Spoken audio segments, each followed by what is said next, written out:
Have you ever wondered why we are seeing dramatic increases in health problems since our great-grandparents' time? 100 years ago, people mainly lived and worked outdoors. Many were farmers. Clothes were hung outside to dry. Children played outdoors. Almost everyone spent most of their day outdoors. They rode horses. But now things have changed. Most of us work and play indoors, where we have air conditioning. We work more on computers than on farms. We wash and dry our clothes indoors. We watch TV and surf the internet and play video games. We ride in air-conditioned autos and airplanes and trucks. We even swim indoors. So what does all this indoor activity mean? Less sun. Could less sun be associated with more disease? Let's find out.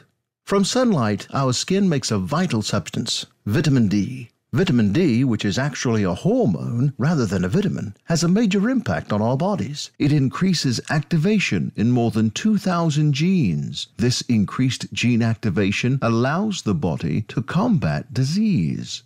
In fact, over 5,000 scientific studies have shown the clear association of vitamin D deficiency with more than 100 diseases and health problems, most of which have seen dramatic increases over the past 50 years. These include some of the big ones: cancer, diabetes, osteoporosis, Alzheimer's, multiple sclerosis, obesity, and heart disease. Even rickets, which supposedly had gone away 80 years ago, has reappeared. Are you at risk for these diseases? Do you get enough vitamin D?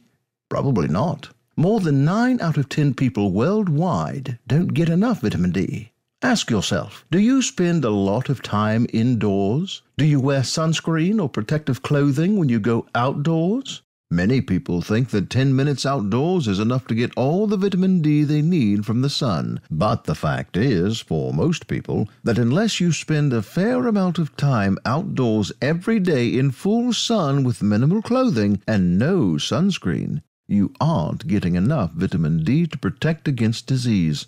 You need to stay in the sun for 3 hours if you are standing up in a short-sleeved shirt, 20 minutes if you are lying down in a bathing suit. Even food no longer provides as much vitamin D as it did 100 years ago. For example, in 1900, pie crust was made with lard from pigs raised outdoors. Back then, just one piece of a double crust pie provided 2,000 international units of vitamin D. Today, pie crust is made from vegetable oil or shortening. How much vitamin D? 0. The good news is you don't need sunlight or lard from pigs raised outdoors in order to get your vitamin D. A simple supplement can provide all you need to prevent or even treat serious disease. But how do you find out if you have enough vitamin D?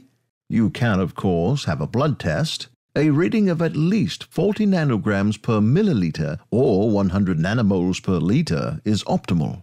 Or you can do a quick, easy test on yourself. Just press hard on each of your shin bones, and then on your sternum, the bone in your chest between your lowest ribs.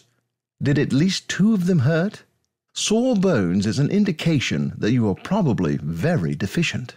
So, let's say you are deficient. This is very likely if you have a major disease or are elderly, have had recent surgery or illness, or you are pregnant.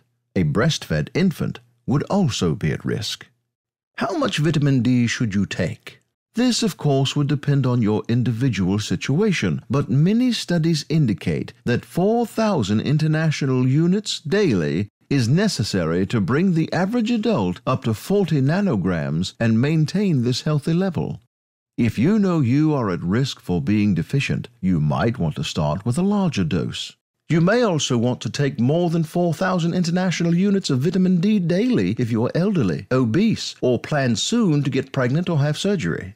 You should start feeling noticeably healthier and more energetic within a few days to weeks. Are people starting to notice the benefits of vitamin D? You bet. When one doctor raised all of his patients' levels to 80 nanograms or 200 nanomoles, he noticed that no matter their age or health condition, their average of 4 office visits per year dropped down to 1 visit.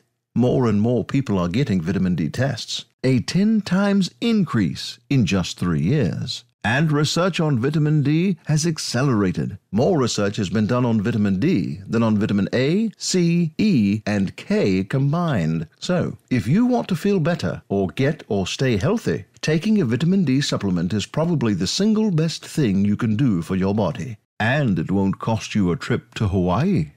Do yourself a favor. Read the studies if you need more proof. Then try it.